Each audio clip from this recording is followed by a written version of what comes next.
Filipenses capítulo 2, hoje nós vamos encerrar o capítulo 2 de Filipenses. Nós retomamos a série que a gente começou lá o ano passado, mas retomamos ela no último domingo.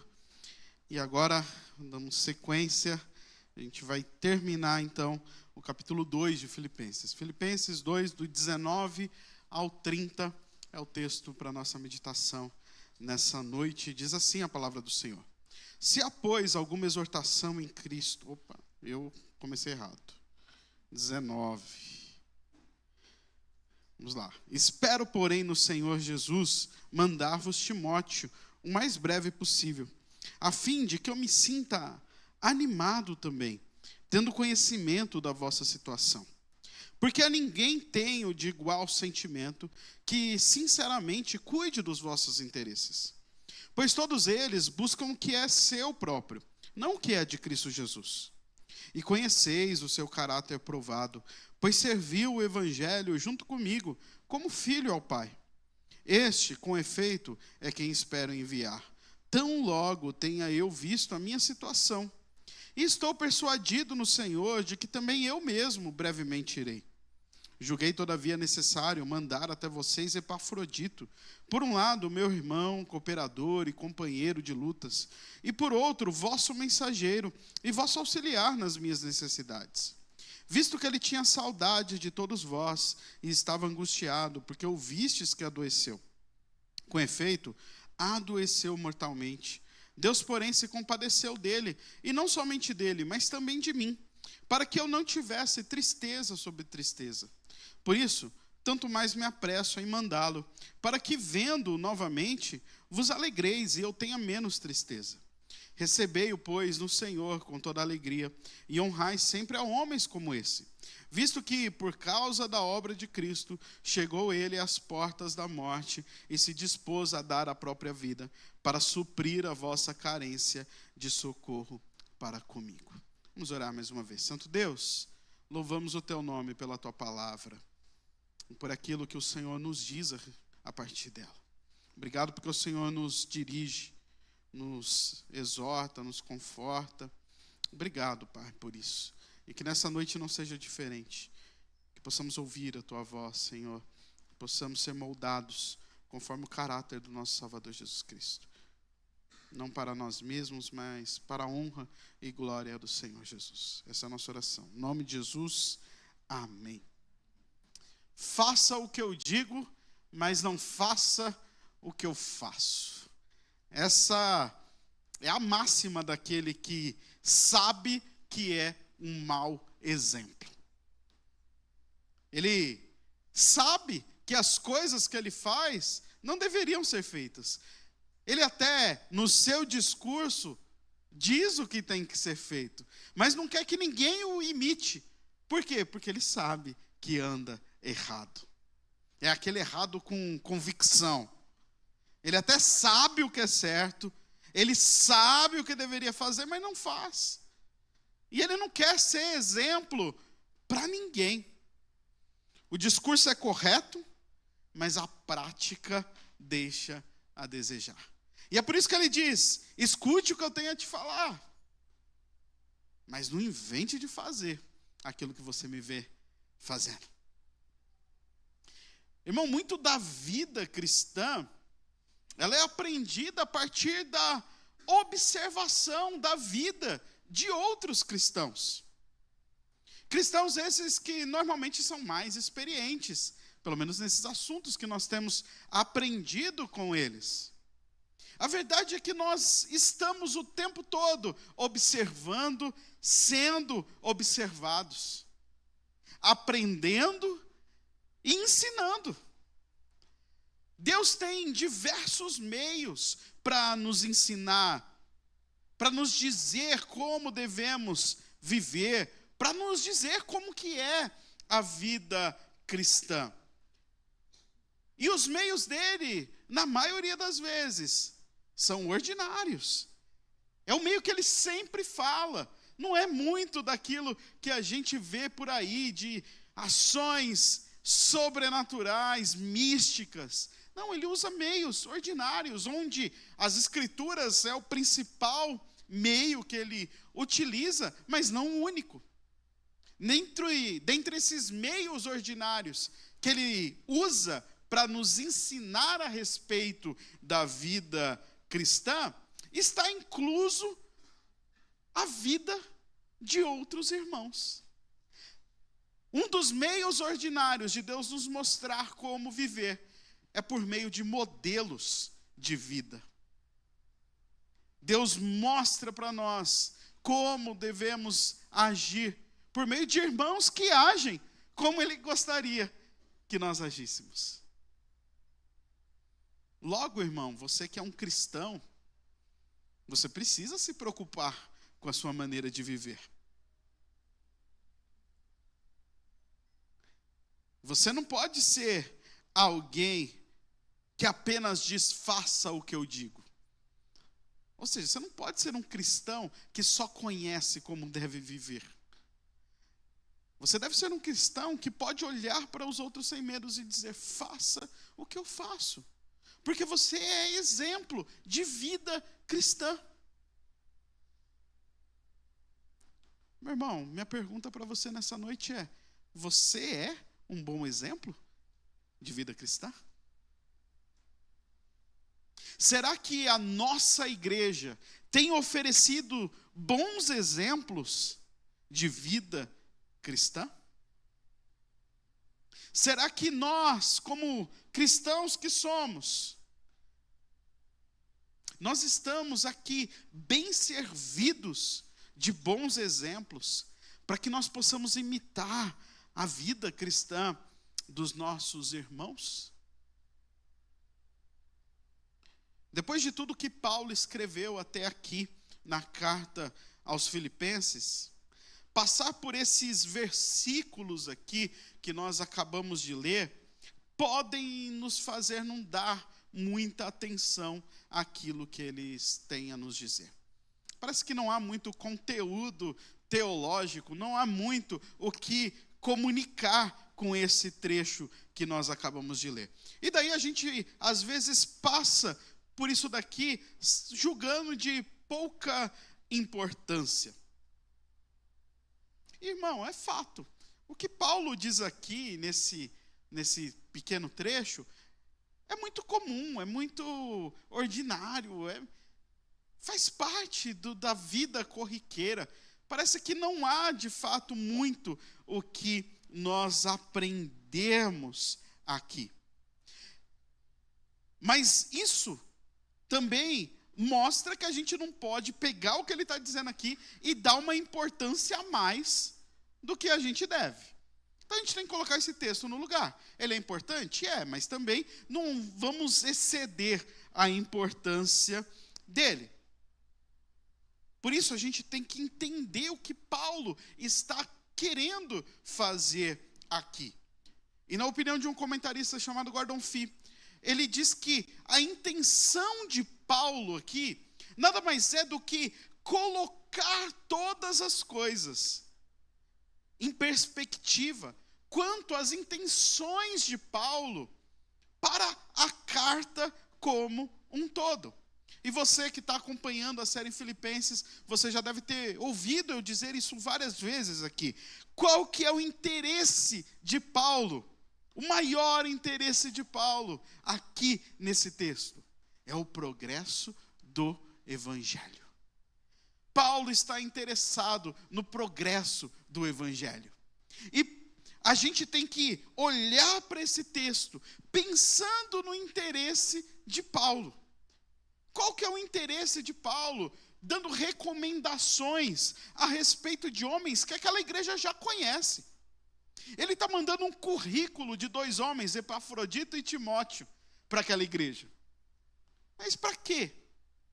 Se eles já sabiam quem eles eram, se eles já conheciam aqueles 2 homens. E daí que a gente tem que parar e pensar no progresso do Evangelho. Paulo está fazendo isso porque ele tem o objetivo, ver o Evangelho progredir lá naquela igreja de Filipos. Isso, irmão, fica claro, né, ou nos ajuda a entender melhor quando a gente presta bem atenção aqui no texto. Como eu disse, Paulo está falando a respeito de dois homens que ele está enviando até a igreja de Filipos. Um deles, Epafrodito.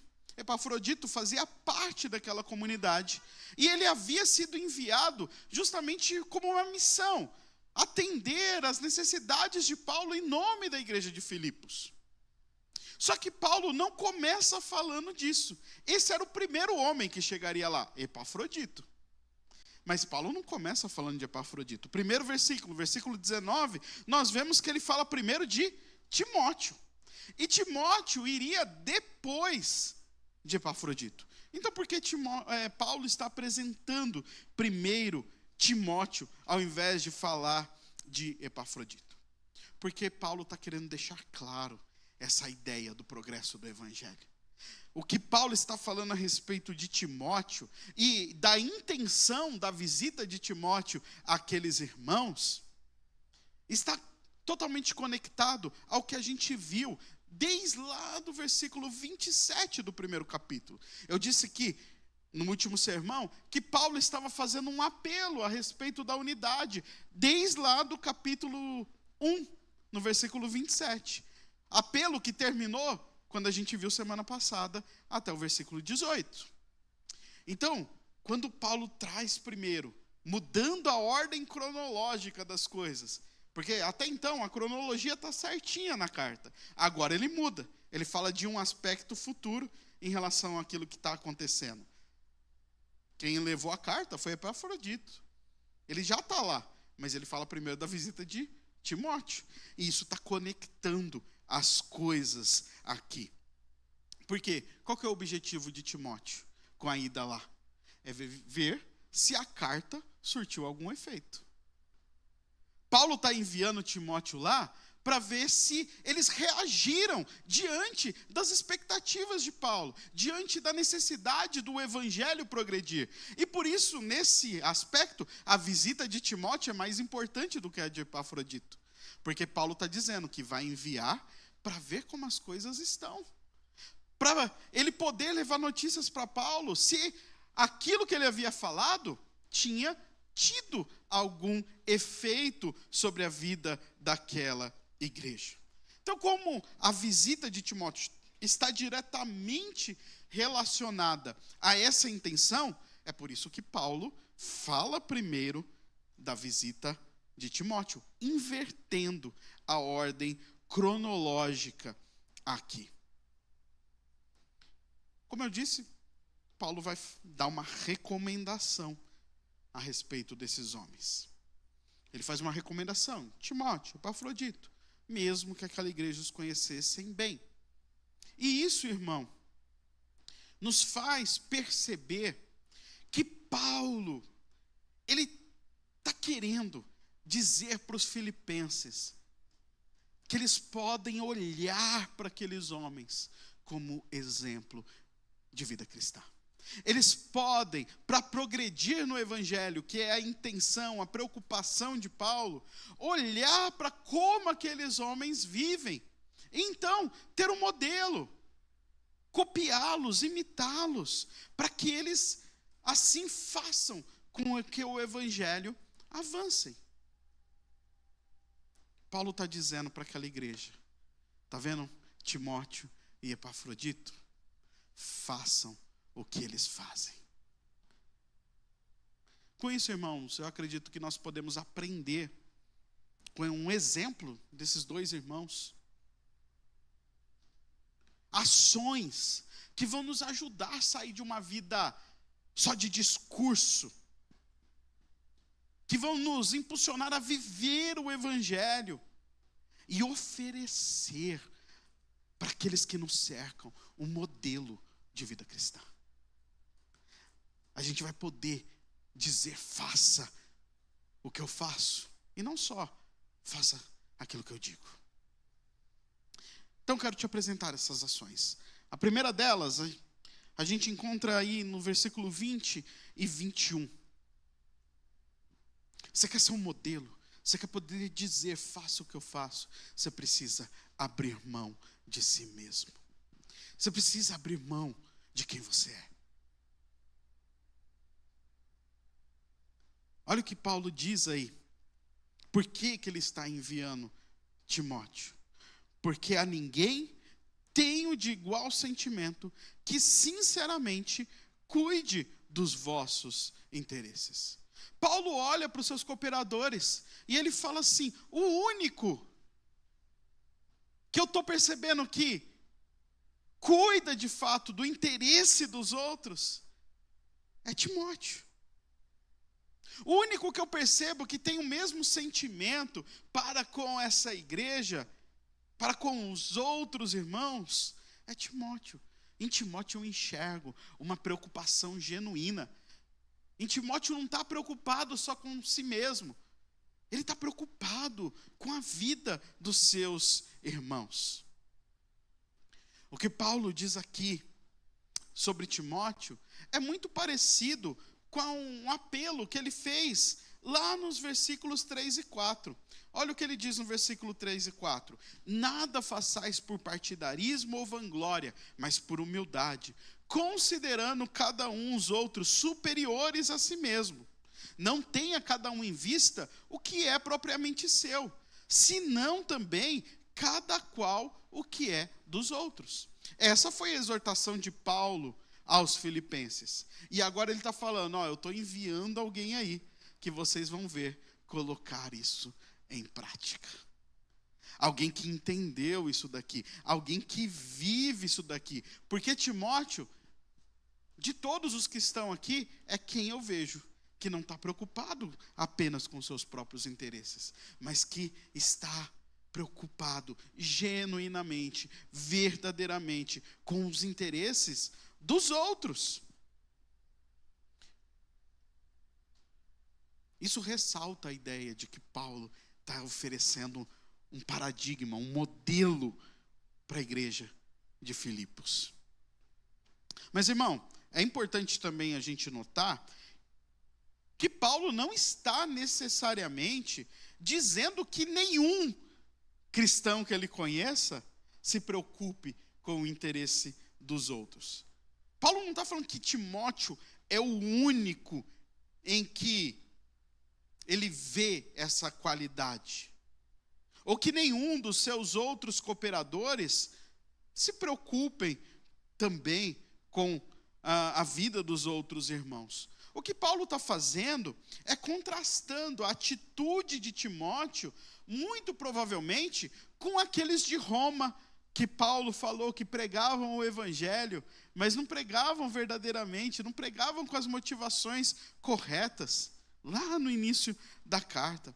Talvez Paulo está colocando em contraste com muita gente de Filipos, que estava fazendo com que a igreja ficasse dividida. Paulo está contrastando isso. Ele está falando, em Timóteo eu percebo. Em Timóteo ele é modelo para vocês. Ele pode ensinar vocês a fazerem essas coisas que vocês têm que fazer.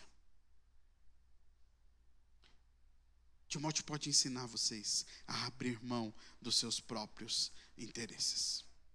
Irmãos, um comentarista do século XVI, chamado Jean Daillet, ele diz que não devemos interpretar simples e absolutamente esse texto como significando que não se importavam nenhum pouco, ou não se preocupavam com os negócios do Senhor, mas que preferiam seus próprios assuntos ao de Jesus Cristo, e se importavam menos com o reino do que com seu próprio conforto. Irmão, o que Jean Daillet está falando aqui é que talvez os filipenses e até os cooperadores de Paulo, aqueles que Paulo está falando que não via a atitude, é muito parecido com a gente. A gente até está preocupado com as coisas do reino. A gente até se importa com a vida da igreja. Mas primeiro, a gente.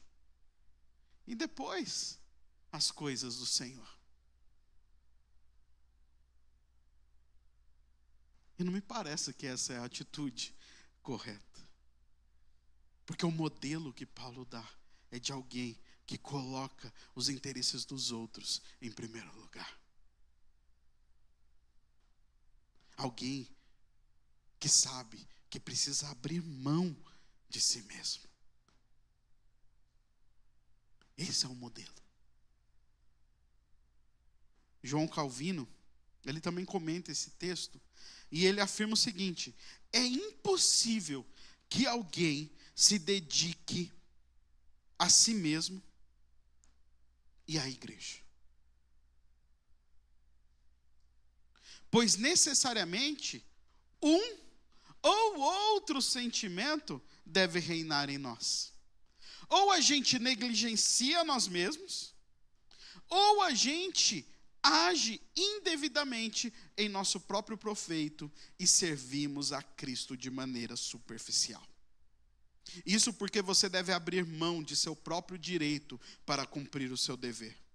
Em resumo, esqueça-se de si mesmo se quiser servir a Deus. O que Calvino está falando é: você nunca vai conseguir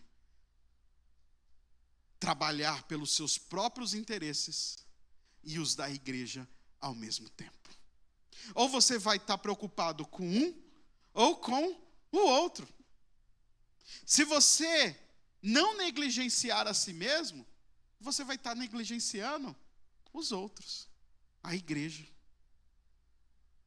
E com isso, o seu servir a Cristo é totalmente superficial. Calvino conclui falando: qual que é o resumo então? Esqueça você, se você quiser servir a Deus. Você não vai conseguir servir a Deus se você não abrir mão de si mesmo. Esse é o modelo. É isso que Paulo está vendo em Timóteo. Alguém que não está preocupado com ele. Alguém que não está preocupado com as suas próprias vontades, com seu gosto pessoal, em ser agradado, mas que está preocupado em servir a Deus. Enquanto tudo que interessa para nós, irmão, for apenas os nossos próprios interesses, a gente não vai viver uma vida cristã exemplar. A gente não vai poder dizer para os outros: faça o que eu faço. Enquanto você só se preocupa com você, você ainda vai ter que continuar dizendo: faça o que eu digo, mas não faça o que eu faço. Abra mão de si mesmo, irmão, para você poder ser um modelo de vida cristã. Segunda ação que eu entendo que Paulo ajuda a gente a entender nessas recomendações aqui, ainda diz respeito a Timóteo, lá no versículo 22. E conheceis o seu caráter provado, pois serviu ao evangelho junto comigo, como filho ao Pai. A segunda ação que você precisa para ter ser um modelo de vida cristã é: tenha um caráter aprovado. Tenha um caráter onde há a aprovação. Paulo era alguém que conhecia muito bem a Timóteo. E está muito claro aqui, porque ele diz que eles serviram juntos e a relação deles era de pai e filho. Esse era o relacionamento. E por isso Paulo tinha muita segurança de recomendar a Timóteo. No mundo antigo, irmão, e até não há muito tempo atrás, os filhos, eles herdavam a vocação de seus pais. Então é muito provável que seu pai fosse um padeiro, você também seria um padeiro. Se seu pai fosse um marceneiro, muito provável que você fosse um marceneiro. E você vê isso acontecendo ainda em algumas famílias, onde os filhos aprendem, né, com os seus pais e tocam ali os seus negócios. E como que os filhos aprendiam? Vendo os seus pais fazerem. Eles não eram enviados para fazer curso, para fazer faculdade, não. Eles viam os seus pais fazendo. E com isso eles aprendiam e seguiam a vocação de seus pais. Foi assim, é assim que Paulo diz que Timóteo aprendeu. Nessa relação de pai e filho. É por isso que Paulo conhecia muito bem a Timóteo. E o caráter de Timóteo ficou conhecido por causa disso. Paulo sabia quem era Timóteo. E por isso ele diz: vocês conhecem o caráter de Timóteo. Vocês sabem que ele tem um caráter que foi colocado à prova, que foi testado. Irmão, se você quiser ser um exemplo de vida cristã, você vai ter que ter um caráter que seja aprovado quando colocado em teste. Se você vive uma vida de discurso, uma vida de aparência, quando a sua fé for testada, quando a sua vida for testada, quando o seu caráter for testado, você vai receber uma reprovação. E ficará evidente que o seu caráter não é excelente. É por isso, irmão, que nós temos que viver de tal maneira que quando as pessoas olham para aquilo que a gente faz, quando elas ouvem aquilo que nós dizemos, quando elas olham para a nossa maneira de viver, elas consigam saber exatamente aquilo que nós cremos. Elas consigam ver o caráter que nós temos. Eles consigam perceber o caráter excelente de Cristo em nós. E quando a gente tiver um caráter assim, quando a gente viver uma vida assim, aí a gente pode dizer seguramente: faça o que eu faço. Você quer ser modelo de vida cristã, irmão? Se atente para como você vive. Tenha um caráter que foi testado e foi aprovado. A gente está sendo testado o tempo todo. As pessoas estão colocando a gente em xeque o tempo todo. Se você não reagir da maneira correta, irmão, você só está demonstrando que você tem um caráter reprovado diante do Senhor. Mas ele continua. E agora Paulo começa a falar a respeito de Epafrodito. Versículo 24, ele ainda coloca aí uma expectativa que um dia ele também irá. Lembra, Paulo ele tem quase certeza de que ele não vai ser morto, de que ele vai ser solto, que ele vai ser absolvido das suas acusações, e ele vai ter a oportunidade ainda de ir a Filipos. Mas daí no versículo 25, agora ele começa a falar da visita do presente. Epafrodito, quando os filipenses estão lendo isso, Epafrodito já está até lá junto, que ele é quem leva essa carta para os filipenses. E o que Paulo fala aqui, apresentando Epafrodito, como eles conheciam bem, eu acredito que nos dá uma terceira ação que nós precisamos para poder dizer: faça o que eu faço, para servir de modelo. E essa ação é, irmão, sirva no que você puder. Sirva naquilo que é necessário. Sirva. Paulo diz: julguei todavia necessário mandar até vós Epafrodito. Por um lado, meu irmão, cooperador e companheiro de lutas. E por outro, vosso mensageiro e vosso auxiliar nas minhas necessidades. Epafrodito estava voltando para casa, onde as pessoas conheciam ele muito bem. Mesmo assim, Paulo o manda cheio de recomendações. E talvez o motivo de Paulo fazer isso, entre outros, é honrar a vida de Epafrodito. É dizer para aquela igreja: olha quem vocês têm com vocês. Olha para esse homem, olha, ele é um homem honrado. Talvez Paulo está querendo honrar a vida de Epafrodito diante daquela comunidade. E para isso, Paulo fala: vocês têm um modelo de vida. Vocês têm alguém que vocês podem imitar. E esse homem é o Epafrodito que está aí com vocês. Paulo oferece então 5 qualificações a respeito de Epafrodito. E para mim, essas qualificações que Paulo dá a respeito de Epafrodito mostram a disposição desse homem em servir de diversas maneiras. As 3 primeiras qualificações dizem respeito ao próprio Paulo, como esse homem serviu ao próprio Paulo. E nas outras 2, como o Epafrodito serviu aquela igreja, aquela comunidade.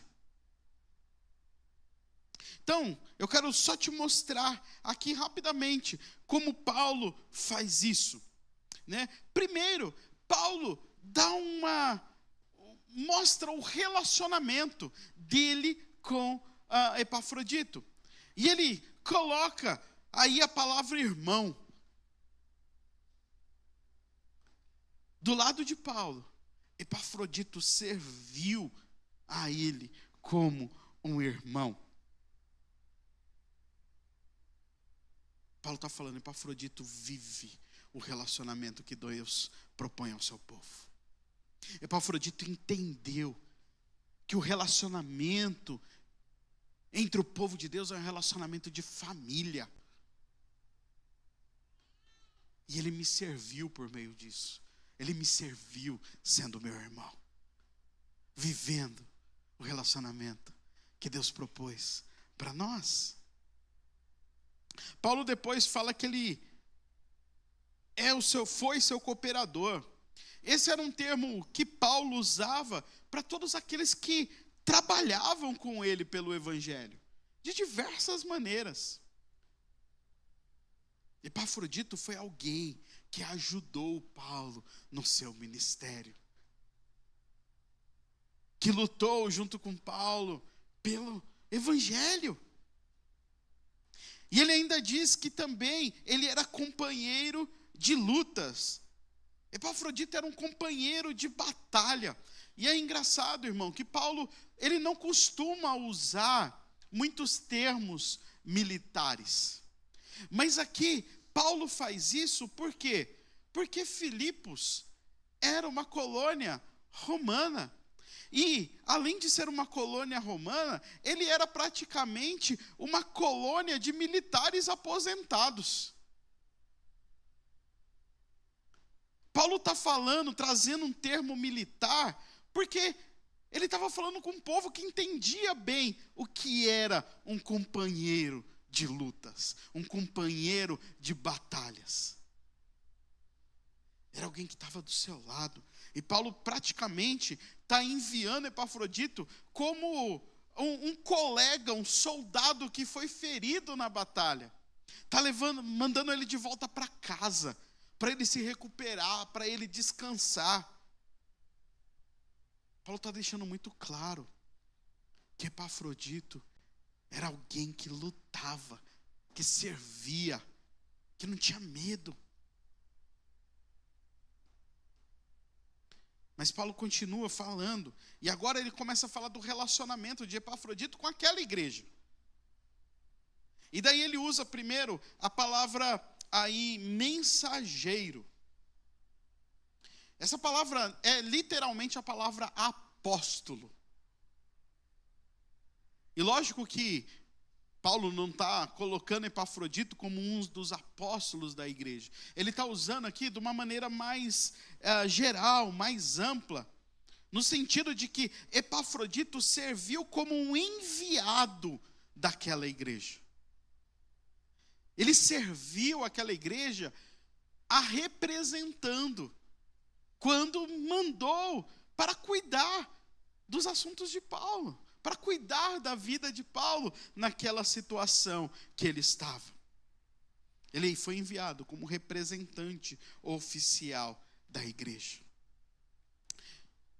Mas Paulo não para por aí, também fala que ele era auxiliar daquela igreja para as necessidades de Paulo. Na verdade, a palavra que está aí é a palavra ministro. E o que Paulo está fazendo aqui é uma metáfora ao sistema sacrificial lá do Antigo Testamento. O que Paulo está dizendo é que Epafrodito serviu como um sacerdote, administrando uma oferta que estava sendo enviada para Paulo. Não era apenas um cuidado com uma pessoa, não era apenas um amor fraternal, mas era uma ministração sobre a vida de Paulo. Era uma ministração da igreja em cuidado com a vida de Paulo. E o que Paulo está falando, Epafrodito serviu assim também. Ele serviu como irmão, como todos nós devemos fazer, como um cooperador que estava junto no trabalho duro, como alguém que foi ferido em batalha, como alguém que foi enviado a representar a igreja, mas como alguém que também ministrou sobre a vida de Paulo, como sacerdote daquela igreja. Irmão, o que eu quero te chamar a atenção com tudo isso é que Epafrodito servia em tudo aquilo que era necessário. Ele não ficava escolhendo o que fazer. Ele serviu naquilo que estava ao seu alcance e para suprir uma necessidade. A gente quer ser modelo, irmão, mas a gente só quer fazer aquilo que é confortável para a gente. A gente quer servir, mas a gente quer servir do nosso jeito.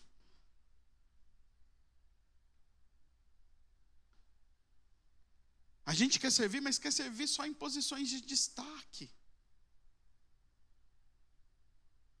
A gente não está disposto a suprir as necessidades, a fazer o que precisa ser feito. E quando a gente age assim, a gente não é um modelo de vida cristã. Paulo, quando ele está relacionando tudo isso daqui, ele está mostrando a disposição de Epafrodito em servir. Falando, a gente não tem que ficar escolhendo o que fazer. A gente não tem que fazer só se as coisas são do nosso jeito. A gente precisa servir naquilo que for preciso. Paulo, ao mostrar tudo isso sobre Epafrodito, ele está colocando Epafrodito como um modelo para aquela igreja. E falando, a gente precisa também estar disposto a servir naquilo que for preciso. Quarto, versículo 26 e 28, Paulo fala aí a respeito de uma outra característica de como Epafrodito servia de modelo para a igreja. No versículo 26 ele fala, visto que ele tinha saudade de todos vós, e ele estava angustiado, porque ouvistes que adoeceu. No versículo 28, por isso eu me apresso a mandá-lo, para que vendo novamente vos alegreis, e eu tenha menos tristeza. Irmão, eu acredito que Paulo está mostrando aqui, que se a gente quiser ser modelo, a gente precisa ter relacionamentos verdadeiros. Irmão, é muito difícil a gente estabelecer bons relacionamentos entre nós. Porque a gente é muito egoísta. Porque a gente quer que tudo seja do nosso jeito. Porque a gente não se preocupa de fato com os outros. Porque a gente é muito mimizento, muito dodói. Porque as pessoas falaram um pouquinho mais alterado com a gente, porque eles estão impondo coisas que a gente não gosta, porque as coisas não são do nosso jeito. E daí a gente até se relaciona, mas de maneira superficial, não é verdade. Eu não me importo de verdade. Eu mato as pessoas no meu coração. Eu até dou um abraço, até falo Deus abençoe, graça e paz. Feliz aniversário e tudo mais, mas na verdade é indiferente se a pessoa fala comigo ou não. Isso não é relacionamento verdadeiro. E se você vive os seus relacionamentos desse jeito, você nunca vai ser modelo de vida cristã. A gente precisa estabelecer relacionamentos verdadeiros. Aqui, irmão, é o lugar para você ter os seus melhores amigos. Aqui é para onde você estabelecer, onde você deve estabelecer as suas relações prioritárias. Você sempre deveria escolher as relações que estão aqui em relação às relações de fora.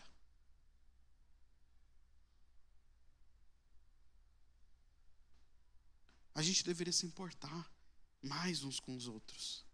A gente deveria ferir bem menos uns aos outros. A gente deveria honrar muito mais aqueles que têm feito bastante por nós. A gente deveria corrigir as pessoas que entre nós não estão aproveitando as relações da comunidade.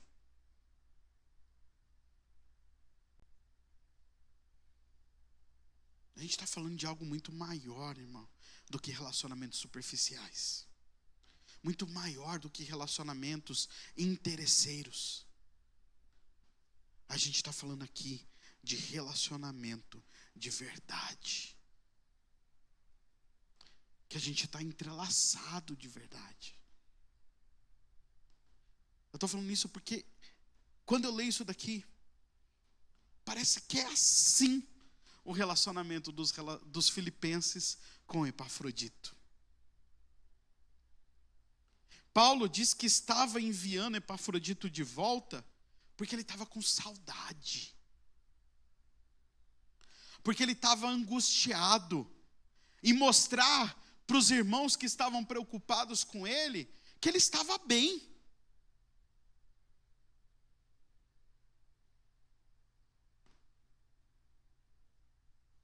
Eles ficaram sabendo que ele tinha ficado doente. E aquilo angustiou Epafrodito, porque o que eles estão achando? Eles devem estar achando que eu não estou legal, mas eu já estou bem. Eu quero lá falar para eles. Eu estou preocupado com o que eles estão pensando a respeito de mim. E daí Paulo, no versículo 28, fala: é por isso que eu estou enviando ele mais rápido. Eu estou enviando ele antes do tempo, para que vocês possam ter motivo para se alegrar. Para que vocês possam celebrar esse relacionamento que vocês têm, de verdade. A gente foi chamado, irmão, para viver em família, como família. Nós somos chamados para viver em comunidade, irmão. Não para viver isolado. Não para não dar satisfação para ninguém.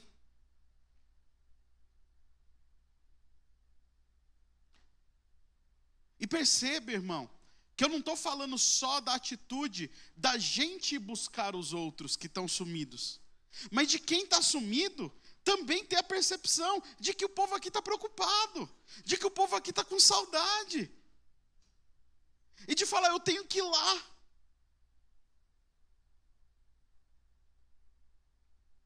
E a gente aqui que está aqui, a gente lá atrás dos outros, a gente está aqui preocupado e verdadeiramente. Não há lugar para superficialidade. E se a gente vive os nossos relacionamentos assim, com isso daqui sendo indiferente para nós, com as nossas relações sendo apenas um plus à nossa fé, ao nosso cristianismo, a gente nunca vai viver uma vida cristã exemplar. Se você não está nem aí para as pessoas, para o convívio, para a comunidade, não vai ser a vida que o Senhor está propondo. Se as suas preferências, as questões que você tem de diferente dos outros, estão te afastando, você precisa rever, irmão. Nós só seremos exemplos de vida cristã quando entre nós estivermos nutrindo relacionamentos verdadeiros. Quando a gente se importar de verdade. Por último, a última ação: esteja disposto a se sacrificar. Esteja disposto a entregar a sua vida por isso. Versículo 27. Paulo fala a respeito da doença de Epafrodito. Ele diz que ele adoeceu mortalmente. E ele diz que Deus se compadeceu dele e do próprio Paulo, para que Paulo não tivesse tristeza sobre tristeza. No versículo 30 ele fala: visto que por causa da obra de Cristo chegou ele às portas da morte, e se dispôs a dar a própria vida para suprir a vossa carência de socorro para comigo. É muito provável, irmão, que Epafrodito ele tenha adoecido ainda no caminho de ida. Na viagem, Epafrodito já tinha adoecido. E talvez, irmão, se isso acontece com a gente, se fosse a gente no lugar dele, sabe o que a gente teria feito? Voltado para casa e mandado alguém no nosso lugar.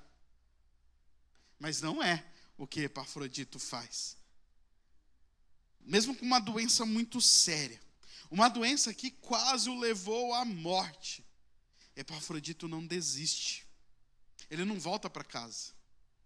Ele estava disposto, por causa da obra de Cristo, a arriscar a sua própria vida. Percebe que para fazer aquilo que ele se propôs a fazer, ele estava disposto a se sacrificar. Epafrodito, irmão, entendeu o que Cristo fez por ele. E ele tomou o exemplo de Cristo para si. Epafrodito é alguém que teve aquilo que Paulo disse aos filipenses que eles deveriam ter. O mesmo sentimento que também houve em Cristo Jesus. Que mesmo sendo Deus, não julgou como usurpação o ser igual a Deus. Antes a si mesmo se esvaziou, foi obediente e obediente até a morte de cruz.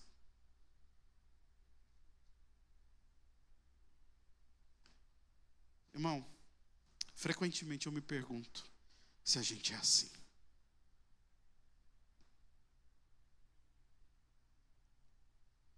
Eu não sei se você tem ideia de como é a vida de um pastor. Mas chega informação para a gente de tudo quanto é lado. E basicamente, essas informações que chegam são a respeito de gente que não entendeu isso daqui. De gente que não entendeu que é para abrir mão de si mesmo. Que é para ter o sentimento de humildade que também houve em Cristo Jesus. Gente que está lutando para ser agradado. Para que as coisas sejam exatamente do jeito que elas querem que sejam. E isso fere a igreja do Senhor. Isso faz com que a gente não ofereça exemplo de vida para ninguém.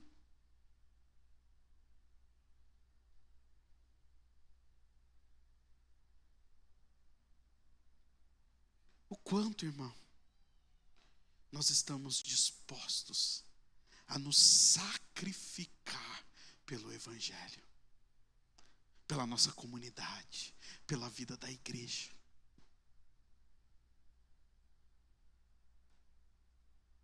E às vezes você está até disposto a se sacrificar por uma parte, por uma comunidade específica. Mas não é isso. Você precisa estar disposto a sacrificar pela igreja de Cristo. Pelos seus irmãos, que muitas vezes são diferentes de você, que fazem coisas que você não gosta.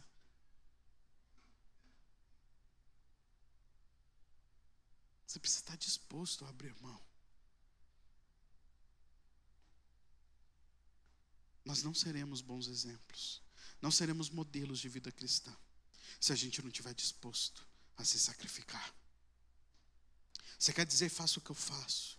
É imprescindível você estar disposto a dar a sua própria vida pela causa de Cristo.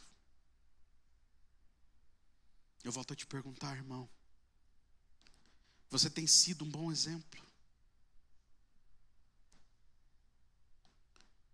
Será que nós, como igreja, nós temos oferecido bons exemplos de vida cristã?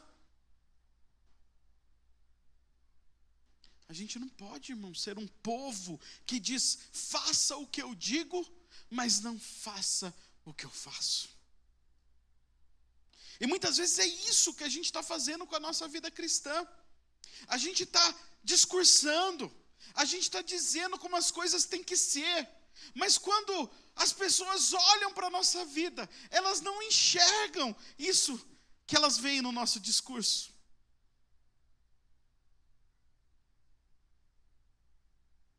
Como comunidade cristã, irmão, nós precisamos dizer para as pessoas que aprendam conosco como se deve viver.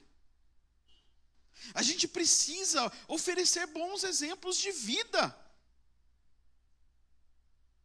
A gente precisa ensinar por meio da nossa própria vida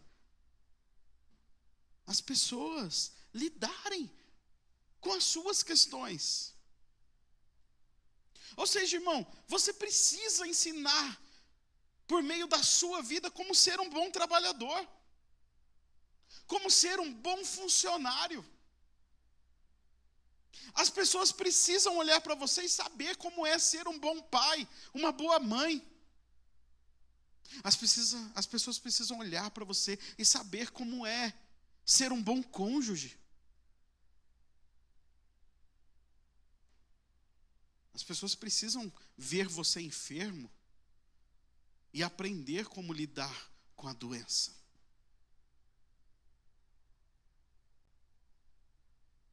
As pessoas precisam olhar para você e saber como é lidar da maneira correta com as dificuldades da vida, com os problemas que surgem.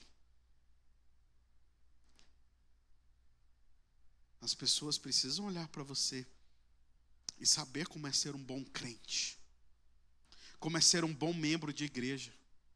As pessoas que estão chegando na nossa igreja precisam olhar para você e ter um bom modelo de ser membro da Igreja Presbiteriana de São Miguel Paulista.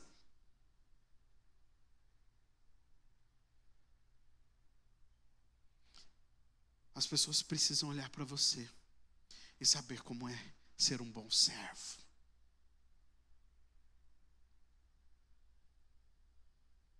A gente não pode ser gente que fala assim, ó, vem cá, anda comigo, você pode até aprender comigo, mas não faz o que eu faço, não.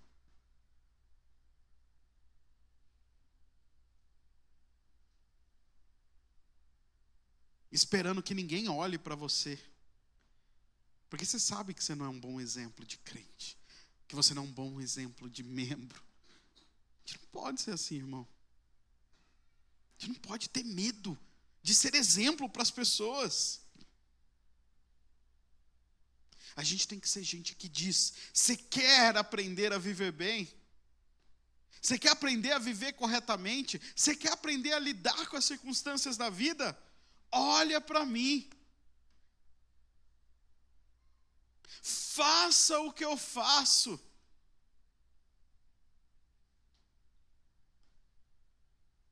Bom exemplo, irmão, sabe por quê? Porque você está seguindo o exemplo daquele que se entregou por nós. Não é por sua causa. Não é porque você vive uma vida boa, exemplar, mas é porque você está seguindo o exemplo da vida de Cristo.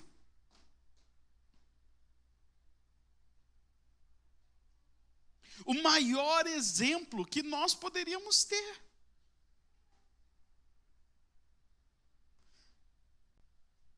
Você só vai ser instrumento útil, irmão, na mão do Senhor, se você buscar seguir o exemplo de Jesus Cristo. Você só vai oferecer um bom exemplo se o seu exemplo for a vida do nosso Salvador.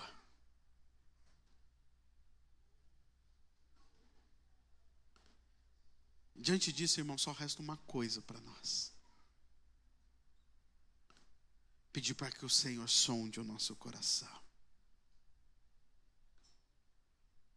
e nos transforme conforme a palavra dele. não de acordo com as nossas vontades. Não para que a gente absorva tudo isso daqui que a gente foi falado, só aquilo que nos interessa. Mas para que Ele nos transforme, segundo a vontade dEle para a nossa vida.